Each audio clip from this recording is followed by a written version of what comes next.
안녕하십니까, 홍기빈클럽입니다.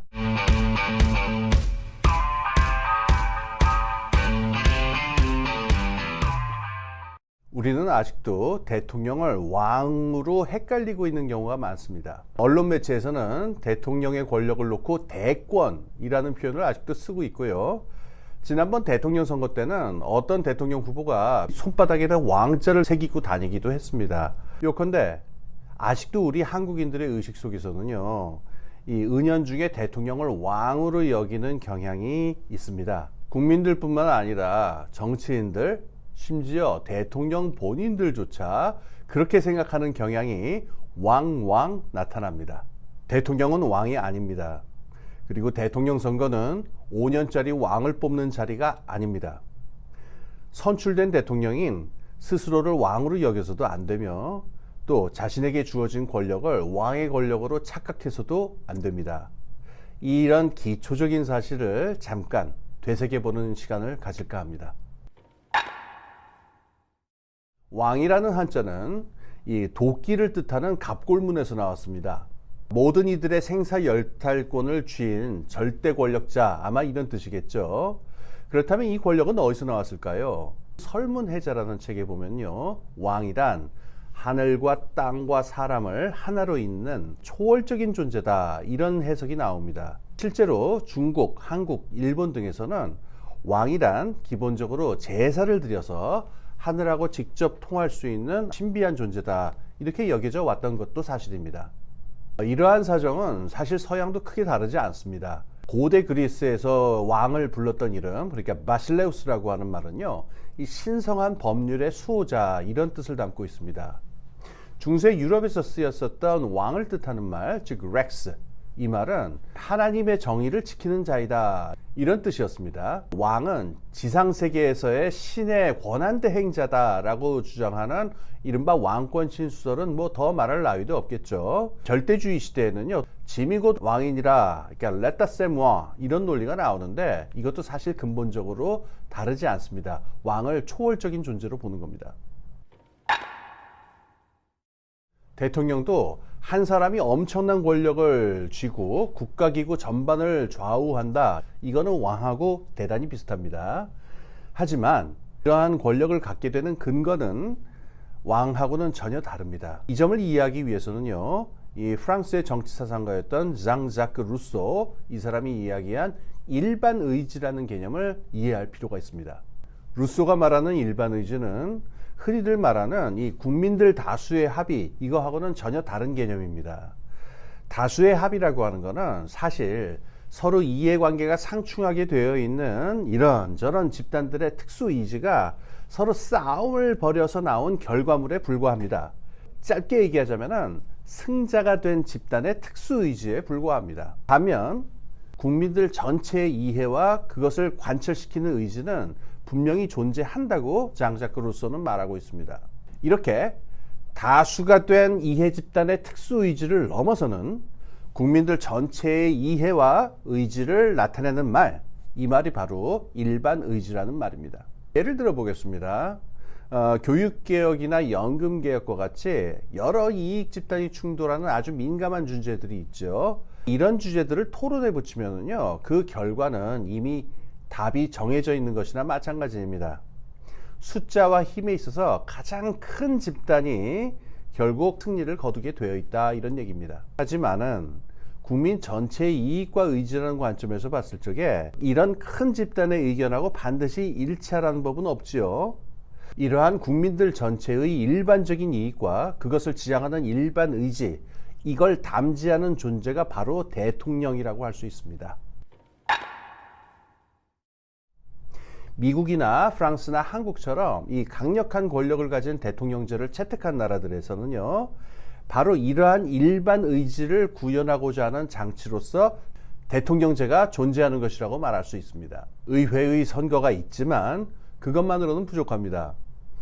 국회의원들이 선출되는 과정은 사실 이런저런 이해 집단의 특수이익이 관철되는 과정에 불과하다, 이렇게 말할 수가 있기 때문입니다. 또 그 결과 선출된 이 국회의원들의 구성과 비율, 이걸 봐도 이 국민들의 일반 의지를 표현한다고 보기에는 너무 들쭉날쭉한 경우가 많죠. 나아가서 이 국회의원들 전체가 하나의 특수한 신분과 계급으로 변해가지고 그 자체의 특수 의지를 관철시키는 집단으로 전락할 가능성도 배제할 수가 없습니다. 그래서 일반 의지를 한 몸에 담아서 관철시킬 수 있는 독자적인 존재가 필요해집니다. 이것이 바로 대통령이 존재해야 하는 이유입니다. 이렇게 국민들 전체의 일반 의지라는 그 어마어마한 후광을 등에 업고 있으니까 대통령은 그걸 관철시키기 위해서 또 엄청난 권력을 가질 수밖에 없고 또 그게 마땅한 일입니다. 이 대통령제의 역사적 연원의 하나죠. 이 고대 로마 공화정에서 집정관, 그러니까 콘술이라든가 독재관, 딕타토르 이런 사람들이 엄청난 권력을 한 몸에 지녔다는 것도 이러한 이유에서 나온 일입니다.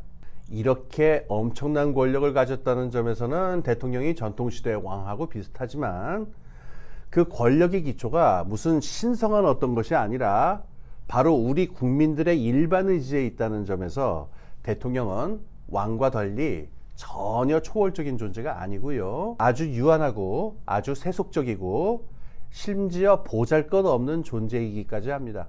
이를 전제로 하면은 얼핏 봤을 때 오늘날 대통령제에서 이해하기 힘들어 보이는 몇 가지 제도를 쉽게 이해할 수가 있게 됩니다.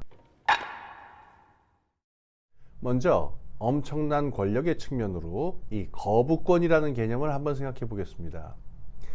감히 국민들의 의사를 대표하는 국회에서 그것도 합법적인 절차를 거쳐 가지고 통과된 법안인데 그걸 대통령이라는 일개 개인이 거부한다. 이런 일이 어떻게 논리적으로 성립이 가능할까요? 방금 말씀드린 일반 의지라는 개념을 염두에 두신다면 얼마든지 이해할 수 있는 일입니다. 앞에서 말씀드린 대로 의회는 여러 특수 이익이 충돌하는 장입니다. 따라서 거기에서 통과된 법안들이라고 해서 반드시 국민들 전체의 일반 의지를 담고 있다. 이런 법은 없습니다. 오히려 파당적인 이익이 아주 장렬하는 것이 의회를 통과한 법안이다. 이런 경우들도 많습니다. 그런데 대통령은 국민의 일반 의지를 사수하는 최후의 보루입니다.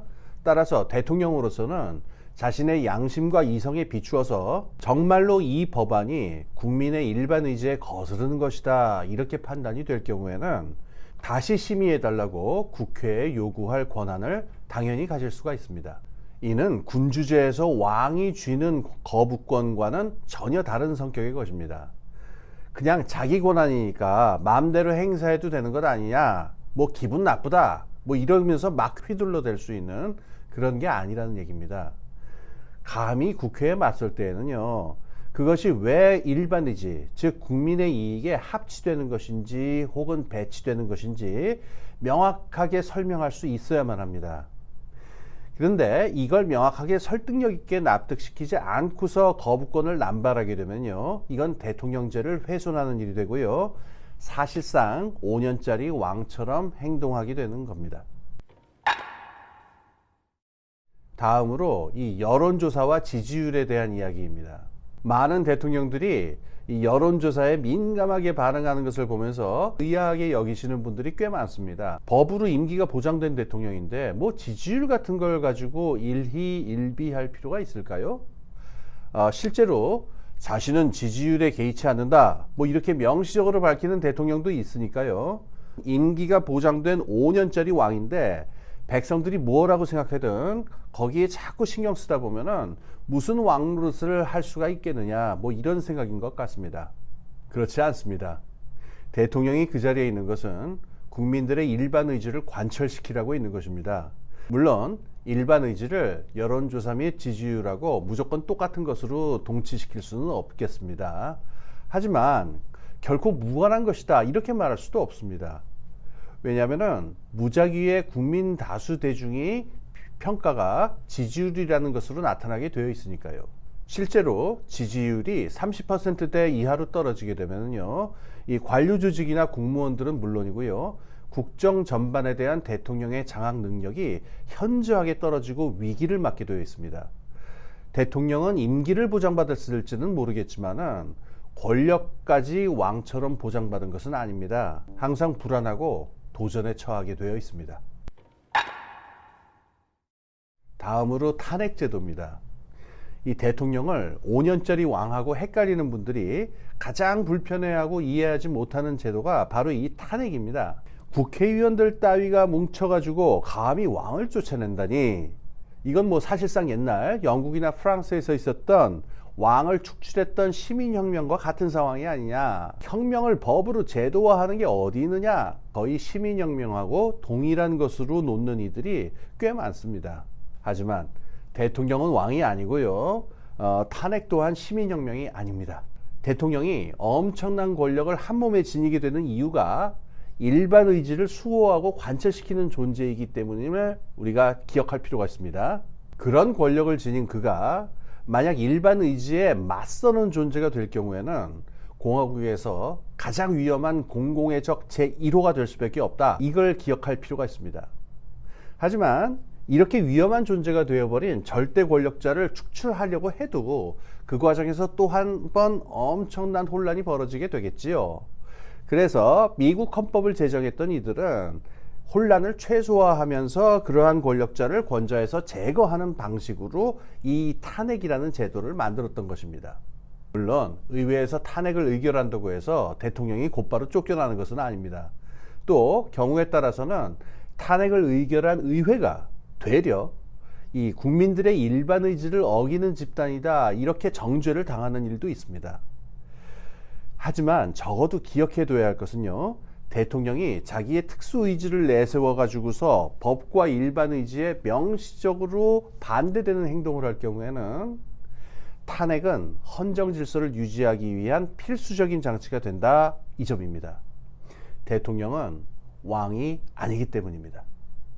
지난 목요일 윤석열 대통령의 기자회견이 있었습니다. 저는 보고 있는 동안 여러 생각이 들었습니다. 일단 기자회견의 내용을 보면서 이거는 이 자애로운 왕의 태도다, 이런 느낌을 떨칠 수가 없었습니다. 지금 안팎으로 절박한 상황에 몰려있는 대한민국입니다. 이 상황에서 국민들 전체가 염원하고 바라는 일반 의지가 무엇이냐, 이거를 국민들에게 좀 더 묻고 알아보려 하려는 노력보다는 본인이 노력한 바가 충분히 알려지지 않았으니까 이 소통과 선전에 힘쓰겠다, 이런 게 기조가 아니었나 싶습니다. 그리고 나라를 뒤흔들 정도로 심각했던 여러 예민한 정치적 쟁점들에 대해서는 법의 테두리 안에서 자신의 권한을 10분 활용하겠다, 그래서 본인의 의지를 관철시키겠다, 이런 입장도 명확히 한 것 같습니다. 지정학적 구조 변동이 벌어지고 있고요, 또 산업 구조의 변동이 벌어지고 있습니다. 이렇게 숨막히게 전개되고 있는 이 21세기의 변동을 따라잡으려면요, 대한민국 사회도 역동적으로 변화해야 합니다. 그런데 낙후된 정치가 그 발목을 잡는 병목이 되고 있다, 이런 지적이 많죠. 변화하는 환경에 대해서 사회 전체가 발빠르게 대응을 하기 위해서는 오직 효율적인 정치를 통해서 사회 전체가 빨리 합의에 도달을 해야 되니까 이러한 지적이 분명히 타당성이 있다고 저는 생각합니다. 이 점에서 볼 때 이 제왕적 대통령제라고 하는 것, 이제는 하루빨리 청산해야 될 정치적 문화다, 이렇게 생각이 됩니다. 그 대신에 우리가 21세기에 맞도록 좀 더 효율적이고 능동적인 새로운 정치 문화와 새로운 정치 제도를 상상하고 토론할 필요가 있겠죠. 이런 이야기를 좀 더 풍부히 하고 싶은 분들은 홍기빈 클럽을 호시탐탐 스탠바이 지켜봐 주십시오.